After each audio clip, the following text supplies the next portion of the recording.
La ministre ne veut s'exprimer tout de suite. Monsieur le sénateur, il se trouve que je connais bien ce projet parce que dans une vie antérieure, j'y ai travaillé. Et d'ailleurs, à ce titre, je ne devrais pas être en mesure de prendre la parole dessus. Voilà, mais je vais vous faire partager quelques éléments d'hypothèse. Il se trouve que ce projet a eu des hypothèses qui ont évolué assez fortement d'une année sur l'autre. Donc dire ça fait 10 ans qu'on sait exactement ce qu'il y avait dans ce projet, je suis bien placée pour le savoir, ce n'est pas exact. Il se trouve par ailleurs qu'il reposait sur des hypothèses d'attractivité, et notamment d'attractivité vis-à-vis de clientèle internationale et vis-à-vis de clientèle chinoise, qui étaient des paris. Donc dire... Je vais vous donner très exactement l'empreinte d'un projet qui n'a pas existé, dont on ne connaît pas les coûts, dont on ne connaît pas les surcoûts, dont on ne connaît pas la réussite, dont on ne connaît pas la probabilité de réussite par rapport aux objectifs. Pardon, non mais allons jusqu'au bout.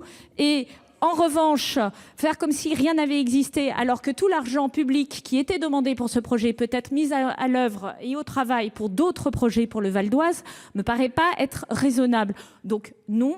Je crois que la mission de M. Rol-Tanguy, qui ne se limite pas à un groupe d'écoute, comme on a l'impression de l'entendre, mais qui vise à proposer un projet alternatif et la bonne façon de prendre les choses. Le sujet, c'est effectivement de créer de l'emploi sur le territoire, pas de cannibaliser, et vous avez entendu dans le cahier d'acteurs, je vous renvoie sur le cahier d'acteurs, où un certain nombre d'acteurs économiques du territoire avaient porté un avis qui était contrasté sur l'impact économique de ce projet, sur le Val d'Oise et sur la petite couronne.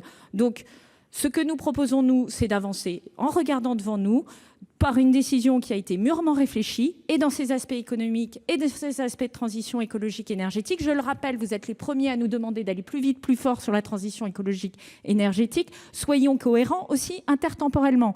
Donc l'objectif aujourd'hui, c'est de construire un projet pour les habitants du Val d'Oise qui soit au rendez-vous de cette ambition écologique et de cette ambition aussi économique, et qui soit réaliste et porté. C'est ce que nous proposons, c'est ce qui est en train de faire M. Rol-Tanguy.